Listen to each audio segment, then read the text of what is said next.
Gayle Kiger, and I'm the Blackboard Administrator here at CVCC. So if you have any problems with your Blackboard courses or questions or anything, I'm the one that you come see or talk to.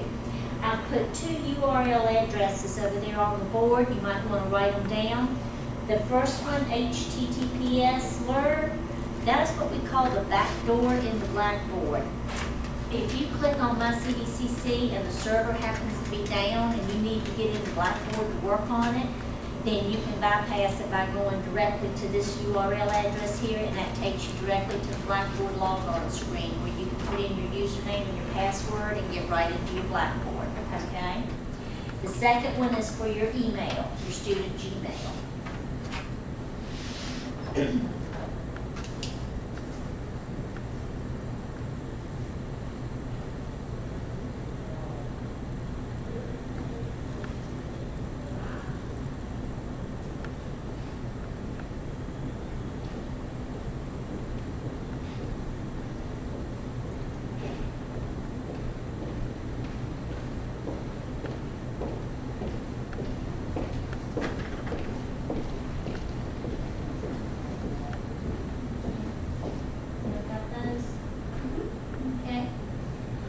Alrighty, well, we'll talk about 3. I know this is a Blackboard Health workshop, but I'll go over a couple other things right quick too. When I do the Blackboard training, I usually cover the 3 main links here on your tools page that we use. That's your Blackboard link, your Student Information System link, and your Gmail link. Now, your Student Information System link, this is the link you'll go to if you want to add or drop your classes. If you want to view your schedule, or you have to print out a copy of your schedule for the bookstore or whatever, you can view your unofficial transcripts here. This is where you'll go to request an official transcript if you're transferring to another school. And also, this is where you're going to go to view your final grades, okay?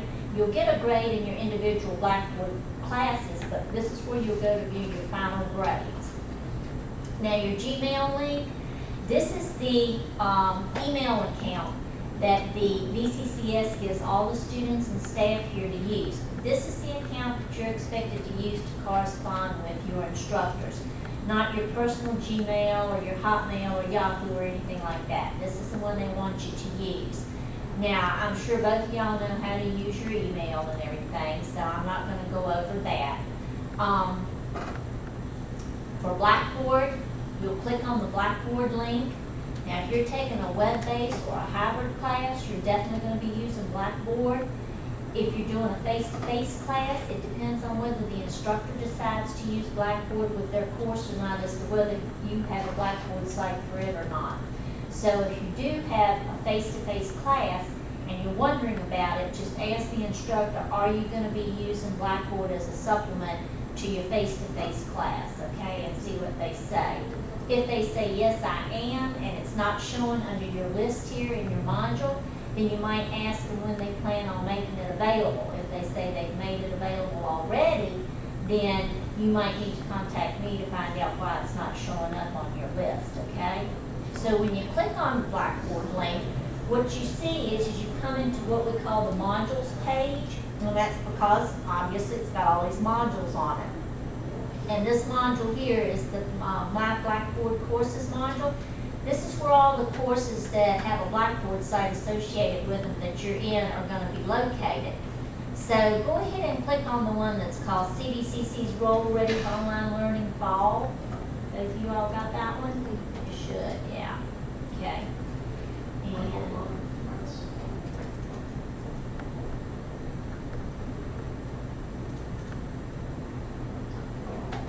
okay, what did you say? Click on in the Blackboard. the CVCC Role Ready for Online Learning. You don't see it? No, I don't see what it is. Should be right in your Blackboard module. What? This? Do you have your courses yet? When did you enroll in your courses?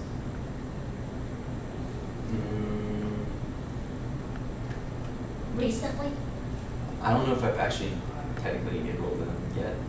Oh, okay.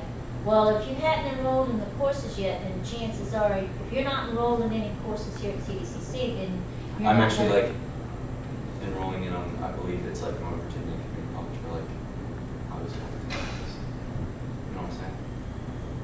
Are you doing an SSDO course? Are you doing one of those shared services, distance learning courses? Are you saying you're a student here, but you're taking a course that's taught by somebody in Northern Virginia? Yes. Okay, that's what that is. Then you may not have this because it's the course though is here. When did you enroll in that? I mean, I want to say, if anything, it was like this weekend. If I did, I mean, like, Okay, well, that's probably then why you don't have access to the Yeah, roll course, I think okay? that makes sense. Okay, all right. Well, then, if you want to just follow along. Yeah, that's fine. I think Okay. that's probably what it was for. Anyway, in order to get into your Blackboard site for that particular course, you've got to click on that name. Okay. And so what it does is it brings you into your Blackboard site, the actual site for that course, that particular course. Now, most of the default entry points into Blackboard, the Blackboard site is going to be your announcements page. So you want to make sure that you read your announcements the first day and that you also keep up with the announcements, and you do check your announcements periodically because the instructors definitely use this and are usually putting in new announcements fairly frequently, okay? The next button you generally see in your Blackboard site is your syllabus button. The syllabus is very important. You want to click on your syllabus link. Now these buttons here are called your course menu buttons, and they're how you're going to navigate through your Blackboard site. So you would click on the syllabus button, and then that's going to give you your syllabus file, and you would click on the file name to open it up. You want me to do this with you, right? Yes, you can, Now, you want to make sure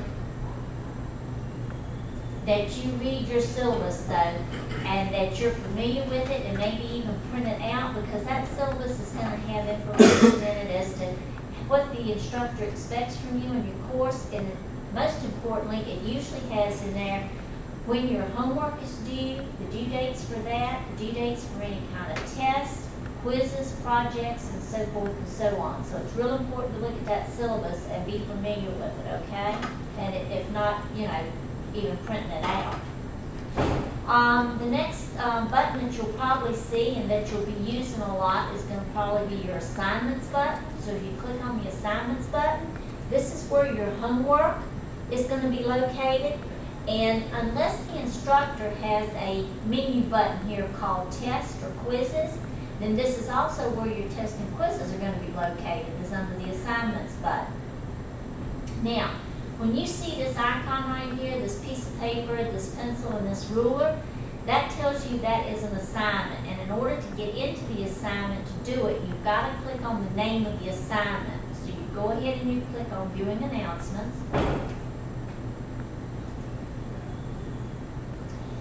And now you've got your upload page here to upload your assignment. Now there's two ways you can upload an assignment to Blackboard to be submitted for grading. One is to type it in the text box, and two is to just type it up in Word, save it on your computer, and then attach it as a file. Now in the beginning I said that you needed to use, or it was recommended to use, Mozilla Firefox as your web browser, okay? Because we found that Blackboard works better with that than any of them. Now, if you're working in Blackboard with Mozilla and something's not working right, then yeah, get out of it and try maybe Internet Explorer or Chrome. Right now, we know that we're having a few issues with Internet Explorer 10 in Blackboard. Now, I'm running version 11 of Internet Explorer, and I've not had the problems that the people that are running version 10 have, okay? But I only use Internet Explorer if I'm working in Firefox and something's not working right. But generally, I don't have to use Explorer at all, okay? So, you also want to make sure that you keep your Java updated, because Blackboard does use Java, so you want to make sure your Java is up to date. And you also want to make sure that you've got Word on your computer so that you can type up your assignments and save them to be able to upload them. Now, if you don't have Word on your computer, don't go out and buy it, because as long as you are enrolled here as a student, you have access to what we call Office 365, which is free office suite, so to speak. You've got Word, you've got Excel, PowerPoint, and some other things, okay? And there is a module, a link in one of the modules where you can download that Office 365, okay? Now, if your instructor says, I want you to type up your assignment in the text box and submit it, then what you're going to have to do is you're going to have to click on this button that says Write Submission. And that's going to drop down or open up this text box for you, okay? Now, if your text box opens up, and you've only got one line of tools up across here, go over here to the far right and click on that double-headed arrow or chevron. And see how it drops down 2 more lines of tools? And if you notice, a lot of these tools look like what you see in Word. So then you would click in this box and you would type what the instructor had wanted you to do for the assignment.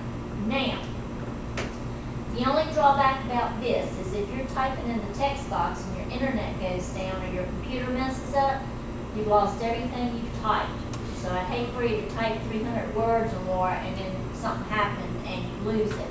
So what I suggest you do is type it up in Word and save it, and then copy and paste it over into the text box, okay? Now, we do kind of discourage the instructors to have the students submit assignments like this, and we tell them why, because when you're typing it, you could lose it. So a lot of the instructors do have you just upload it as an attached file. Now, if the instructor says, okay, I want you to type it up in Word and attach it as a file, then that's what you'll do. And then you're going to come down here to this Browse My Computer button and click on it.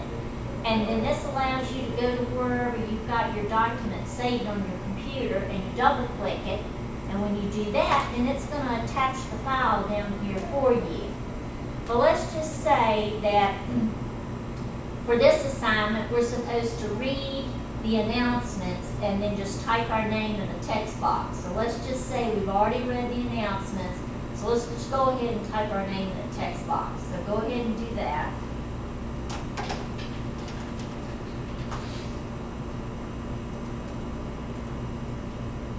And then you'll notice you've got something called Save Draft. Now what that does is if you are having to type your assignment up in the text box and you're typing and you need to step away from the computer for a few minutes, you can click that Save Draft button, and what that does is that saves your work up to that point. You can step away from it and then come back to it, get back in it, and pick up where you left off. But you've got to click that Submit button for it to be submitted to be graded. So you go ahead and click the Submit button, and it'll come up and give you a review of what you just submitted. And if you had attached a file, then you would see that file name over here on the right-hand side where you could click on it and open it up. And then you just say, okay. And now you've just submitted your first assignment in Blackboard. Any questions? Okay. But Next. it's not going to go to wherever my teacher is, right? Huh? Will it go to my teacher? Will it go to your teacher? No, Yeah. it comes to me. Oh, okay. Okay? It comes to the CVCC role Okay. Blackboard course. Now, if your instructor says, instead of sending me an email through your student Gmail account, I want you to send it through Blackboard, then what you're going to do is you can come over here to the Tools button and click on it. And then over here on your right, there's a link that says Send Email, so you'll click on that. And then you'll click All Instructor Users.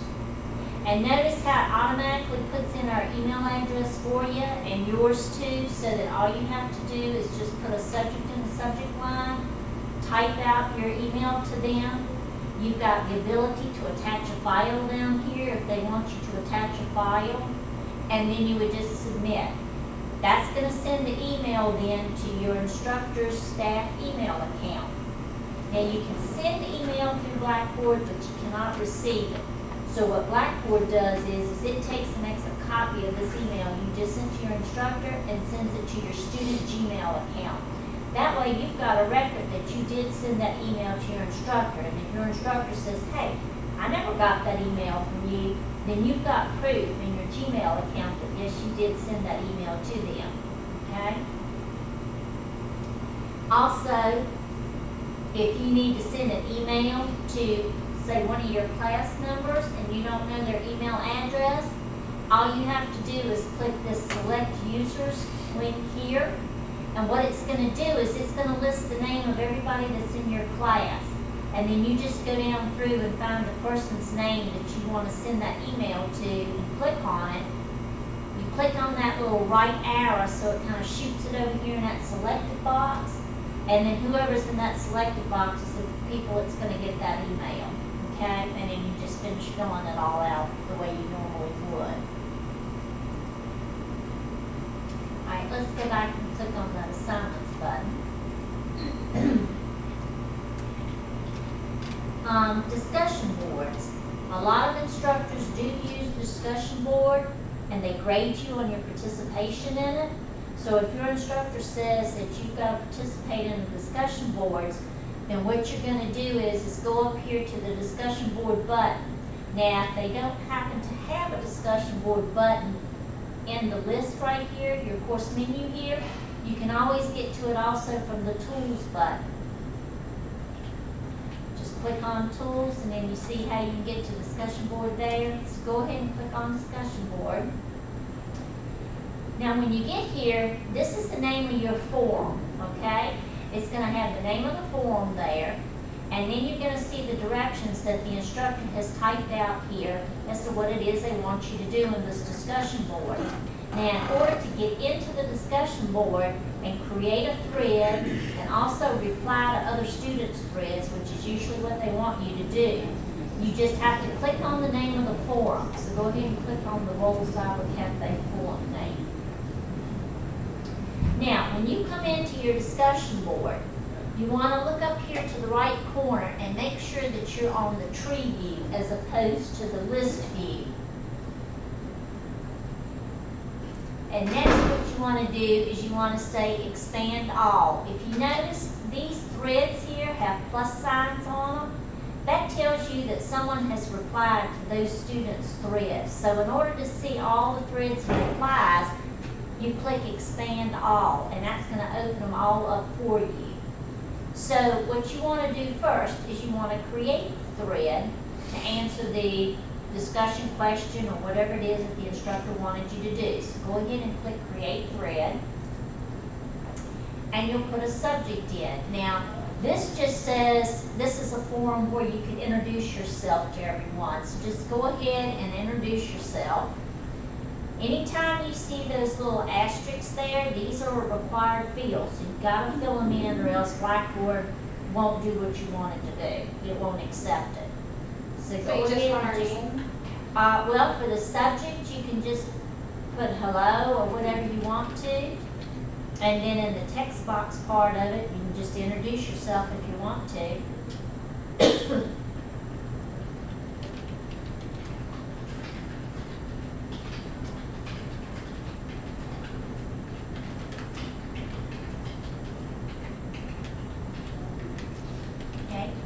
There again, you've got that Save Draft button where if you're working on the discussion board, you can click Save Draft in case you need to go, step away from the, working on it for a few minutes and come back to it. You've also got an attachment ability here to where you can browse your computer and attach a file if that's what the instructor wants you to do. And then once you're finished, you just click the Submit button. And now you should see your thread you created on top. Now, in order to reply to a student's thread, you have to click on the name of their thread in order to open up and see what they said. So what you would do is you just go and you would click on the name of someone's thread, and then you would read what it was they said. Bonnie, for instance, said doing this for the training of Blackboard. And then you see you've got your reply button right there. So go ahead and click on the reply button. Now it's going to retain the original subject for the thread, for the reply. So then you just type in the text box here what your reply is to their thread.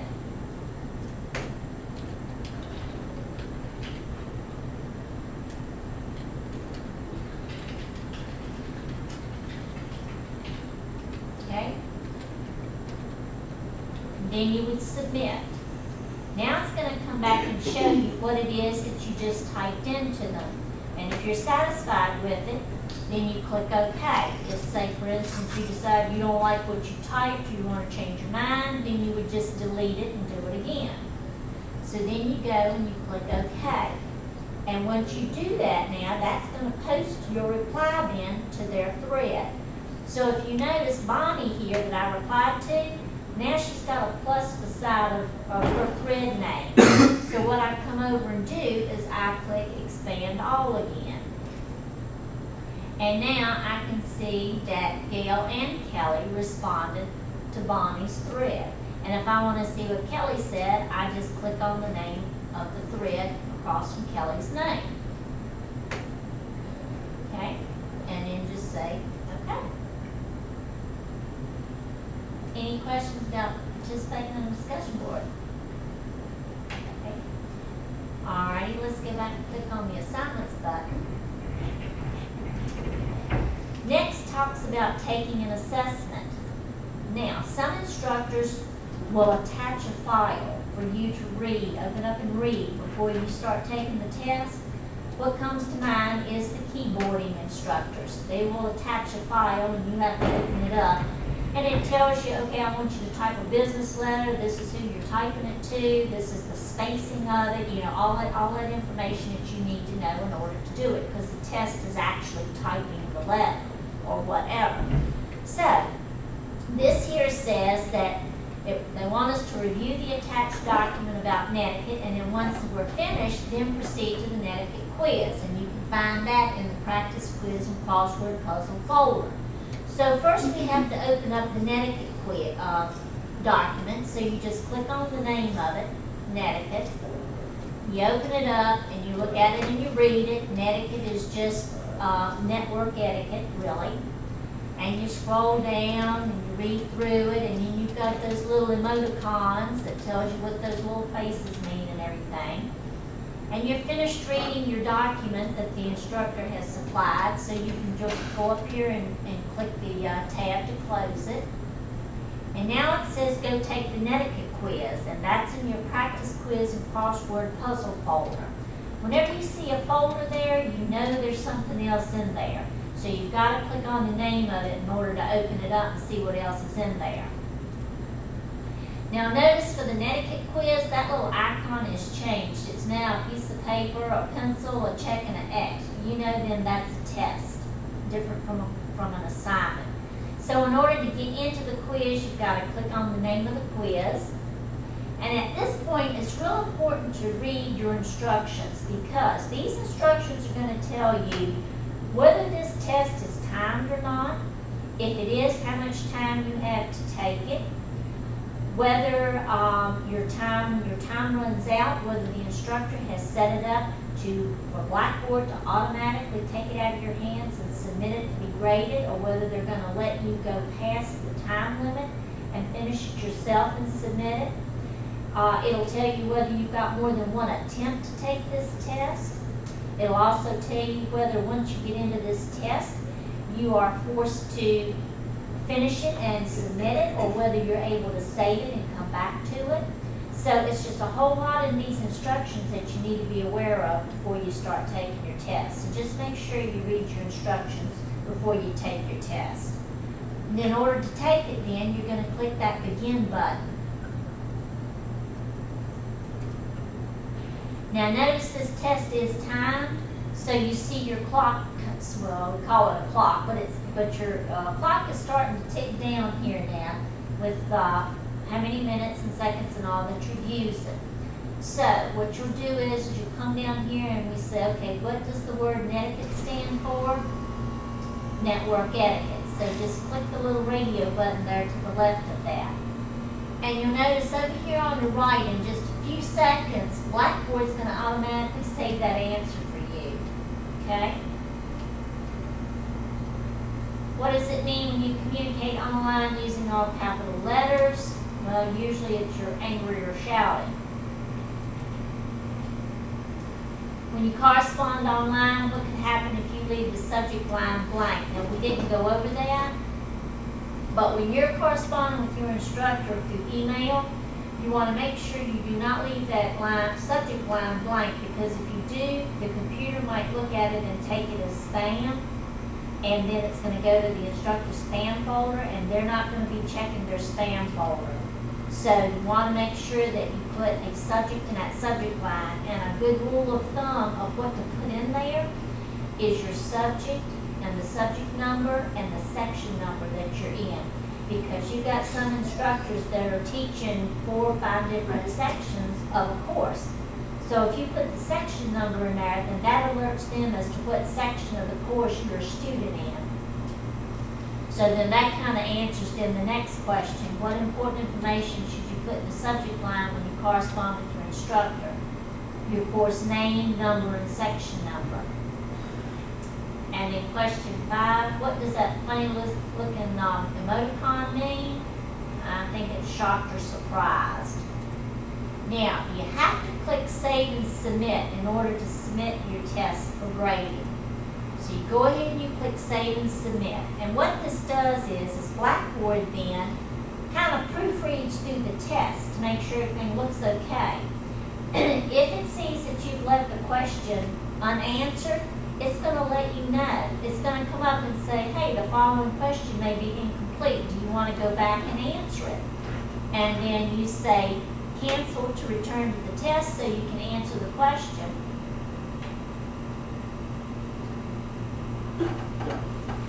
You're going to have to click Save, and it did not submit the test at that point. It just proofread it for you. So you would click Save and Submit. Now, let's say you are taking a test that's got a lot of questions, say 50 or 100 questions on it, and it's an open book test. Let's say that you are looking for an answer in the book, but you can't find it. If you leave your page unattended without doing any kind of work on it for 15 minutes or more, the system's going to automatically log you out for security reasons, okay? If you get locked out of your test and it's not one that has multiple attempts, then you're not going to be able to get back into it. And you're going to have to then email your instructor, explain to them what happened, and ask them if they will reset your test for you so you can get back into it and take it. And then it's up to them whether they'll let you do that or not. Okay? So, the way to prevent that is every 5 minutes or so when you're taking a long test is come down here or either at the top and click that Save All Answers button there. Okay? What that does is that refreshes the page and gives you another 15 minutes to work before it's going to possibly log you out, okay? Now, once you click Save and Submit and everything looks okay, then you're going to click OK to submit that test. And then you've got your page that comes up. It tells you when you started and finished your test and how long you took. And if you click OK, then it's going to come up then and give you your test results. Now, if your test is all objective questions, that's true, false, multiple choice, match, and fill in the blanks, that sort of thing, then Blackboard is able to grade it and give you your grade right then. If it's got an essay question on it, then Blackboard can't grade that. So what's going to happen is in your grade book, you're going to see like a little circle with an exclamation mark in it. That's what the instructor sees in his grade book. And that alerts them to the fact that there's something about that they need to go in and grade. Once they grade it and enter your grade in their grade book, then it's going to come over into your grade book also, and then you'll have your grade. Now, what's nice about this, if the instructor has set it up to show you the correct answers as well as the submitted answers, then this is going to be good to use to study for your midterms and your finals, because you'll be able to get back into these tests and use them to study by.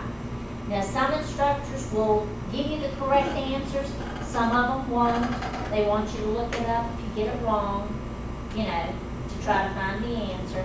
So it may only show you your selected answers, but if it shows you the correct answers, then this is what it'll look like, and you'll be able to use it to study by. So now you've looked at it and you see what your grade is, you just come down to the bottom right corner and click OK. And you've just taken a test in Blackboard. Any questions about how to take a test in Blackboard? Okay, let's go back to the assignments. And last talks about viewing your grades. So you've done all this work and you want to know what your grades are. So you'll come over here to the Tools button again and click on that. And then you'll come down to where it says My Grades, and you'll click on that link. And now if you click that All tab right there, that's going to show you everything that you're going to be graded on in Blackboard, okay, in that particular course. If you want to see what you've already been graded on, then you click the Graded tab there. And now remember I said you'd be able to use your test to study for midterms and finals? Well, in order to do that, all you do is just click on the name of the quiz, and then you come over and you click on your grade. And when you do that, it's going to open your test back up for you so you can use it to study by. And then you just click OK. You able to open yours up? Kelly, did you take it? Okay. It doesn't have your grade there? 100? So click on your grade of 100. Click on the grade of 100. Yeah, over here. See how it's kind of a hyperlink? Right here. Mine doesn't look like that. Are you ungraded? That's why. Ungraded. Okay, then I can look at the test. Okay. Did you get it? Okay, good. Good. Okay. And then, like I said, you just OK out of those two screens to get back to here. Now, if you click on that Submitted tab up there, that's going to show you what's been submitted but hadn't been graded yet. Remember, for viewing announcements, we typed our name in the box. So, of course, Blackboard can't grade that. So you see over here where your grade's at, I said it's that circle with the exclamation mark. That's what you're going to have until, and that's what the instructor sees too in his grade book. And then once he goes in and grades it and puts a grade in, then you'll see your grade over here then. And actually it'll be under the graded section then. And if you wanted to get into it to see what it was that you submitted, all you have to do is just click on the name of it and it'll open it up for you of what you submitted. And then you just say okay. Sometimes instructors will put you in groups to work on group projects. If they do, normally you will see the name of your group right down here at the bottom of the course menu list here. Of course, now, since this course has everybody in it that takes classes here at the school, I didn't set up any groups for that because that'd be way too much. So I'll just show you kind of what it looks like. If you don't see the group listed under here that you're in, you can always go to Tools again and then just click on Groups. And what you'll see is you'll see the names of all the groups that the instructor has set up. But the only group you're going to have access to is the one that you're in. The only people that's going to have access to that group will be you and your group members and the instructor. So what you'll do is you'll just click on the name of the group that you're in, and it's going to come up and show you the names of the people that are in your group. And then the tools here that you have, the three tools that you're mostly going to use are going to be your file exchange, your group discussion board, and your group email. Now your group discussion board and your email, they work the same way as the other discussion board and email. It's just for you and your group members. The file exchange, what that is for is you click on that.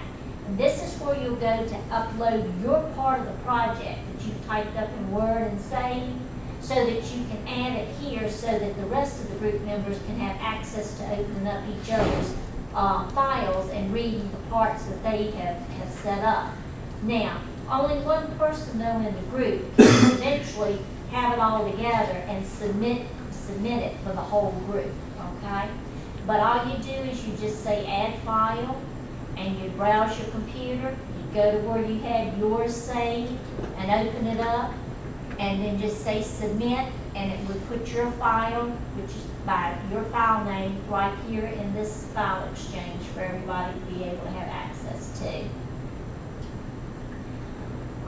Another thing is Smart Thinking. I don't know if y'all have heard about that, but that is a free online tutoring service that we offer all CVCC students. If you're taking English or Spanish, for sure I know, then your instructor is probably going to require you to submit your paper to Smart Thinking to have a tutor look at it and all before you send them in the final draft of it, okay? So, in order to get to Smart Thinking, you'll go here and click on the Tools button, and you'll click on the CVCC Smart Thinking link.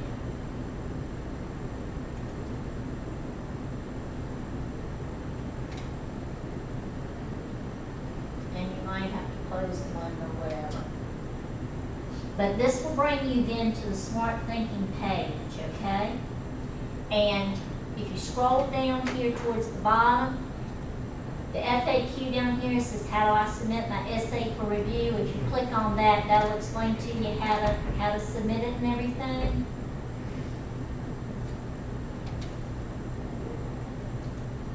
If you're still having problems, how do I retrieve it? How do I start a live session? If you're having problems with figuring out how to submit your paper or whatever to Smart Thinking or get it back or anything, you can contact the people in the testing center, which is upstairs here on the top floor, right around the corner from the elevator. They are the ones that handle Smart Thinking and work with it all the time, so they'd be able to tell you what you needed to do in order to submit it or retrieve it or whatever. So if you had any questions about that, just check with them about that. Now, right now, we're located on the second floor here, as soon as you come up the steps or off the elevator behind that glass wall. But they're going to be moving us right down the hall here, kind of behind the testing center there, in a little alcove of offices there, because where we're at now is going to be turned into the new writing center for the students.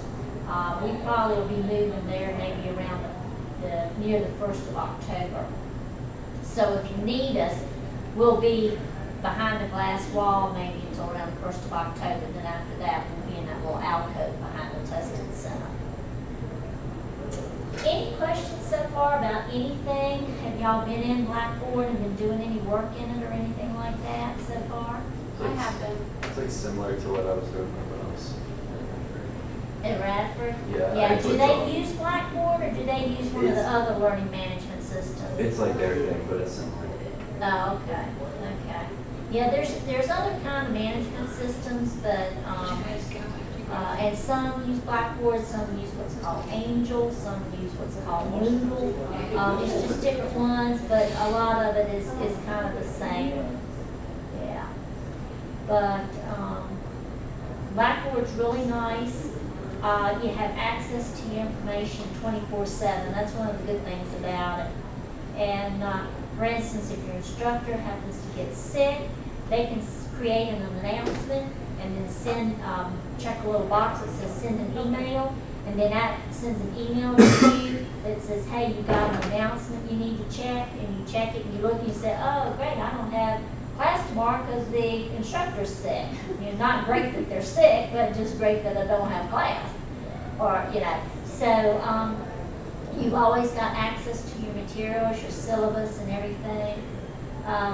I would just say if you are taking a web-based class or you do take a web-based class, the big thing about that is don't procrastinate. When you know the dates of your assignments and tests and all that are due, go ahead and get them done. I see way too many times students will wait until the last hour, so to speak, to do things, and then invariably something happens, either their internet goes down, or something messes up on the computer, or something happens, and then they miss the deadline. And then it's up to the instructor as to whether they're gonna allow you to, to be able to turn it in past the deadline. And same thing for the test. A lot of instructors will date restrict their assignments and their tests, which means that it's only going to show there and be visible to you all for a certain period of time, and then after that, it goes away. And you don't even see it to be able to get into it to try to do it. So you just want to make sure when you know your due dates and all, you go ahead and get your work done. Well, let's see here. Get anything?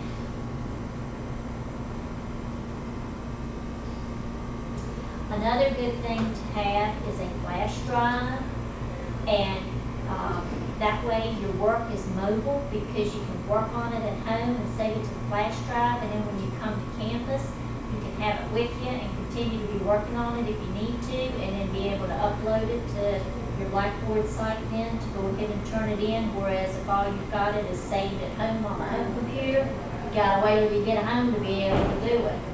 So having a flash drive is good too. If y'all take web-based classes, just be aware that the web-based classes are not made available to the students until 8 o'clock the first day of classes. I have a lot of students that contact me and say, I'm in a web-based class, it's not showing up, what's wrong? And it's only because we don't turn them on until 8 a.m. the first day of the semester, first day of classes. So just remember that. Like I said, check your announcements the first day, and check them periodically. Make sure you're familiar with your syllabus. That's pretty much everything that I have as far as the, Blackboard. I mean, I've pretty much gone over what it is you need to know as far as being able to turn in your assignments and to participate in the discussion boards and to take tests. Because those are the, I think, the three big ones as far as working in your Blackboard and everything. If you have any questions, or maybe there's something you can't find in your Blackboard site, don't hesitate to contact your instructor. Email them and ask them, say, hey, I'm trying to find such and such here that you're talking about and I can't locate it in the site.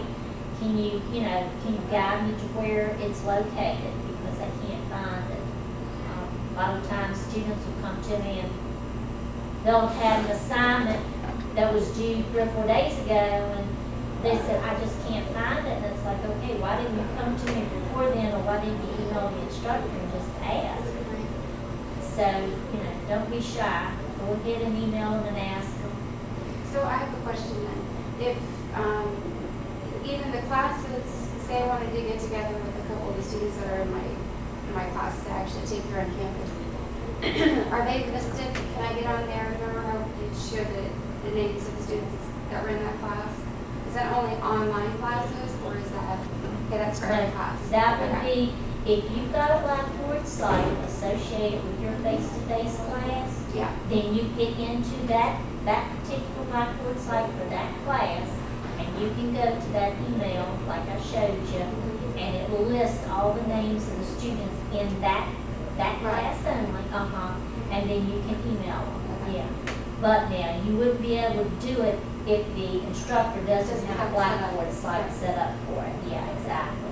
And we really ask the instructors, even teaching a face-to-face, we ask them if they would at least put in an announcement and put their syllabus in the Blackboard site, because I create a Blackboard site for every course that we have here, that we teach here at CVCC. And obviously, the web-based ones and the hybrids are used. The ones that are associated with the face-to-face classes, like I said, it's up to the instructor whether they want to use Blackboard or not. Some instructors will just use it so that they can post your grades in it, so that you're able to see your grades for the assignments and all that you do. But we do ask them to at least put in an announcement and to put the syllabus in there, so that if you lose the paper copy that they give you in the face-to-face class, you can always go to the Blackboard site and pull it up, or even pull it up and print it out, without having to ask the instructor for another copy of it the next time you see him. So hopefully more and more are using it, even with the face-to-face, if for no other reason, you know, for that. Now, what about, like, how do you find out what your GPA is so far? Like, where Your you're charting out? GPA, okay, at the end of the semester, you would go to That's what I that thought. student information Okay. system and look on, and look there for it. That's why I said that's where you'll check your final grades and everything, and that's Okay. gonna give you your GPA and all. Sure is. Okay. Christopher, any questions? No, ma'am. Okay. All right, well, that's all I have. Hopefully this, Thank you this for will going help. over this. Another thing, if you're on campus and you're working on campus computers here, make sure that you don't just close the whole window up That's here, what I because just it's did. real Yeah. easy to do. Make sure you go up here to the power button, so we call it, in Blackboard, and you click on that to log you out, because if you don't, whoever sits down at that computer next and logs on with their information, they're gonna be in your information, your email So do I account, need your to sign back Blackboard in site. and then do it again? Should I sign back in then and then go? What I would do is I would totally log off of the computer there, okay? Okay. Totally log out of that. So, log off.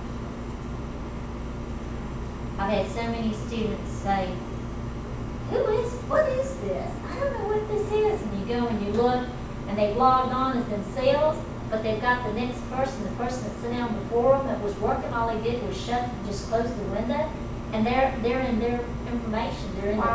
Blackboard courses, they're in their email, everything, because they didn't log out of the information of the site. So, yeah, just want to be aware of that.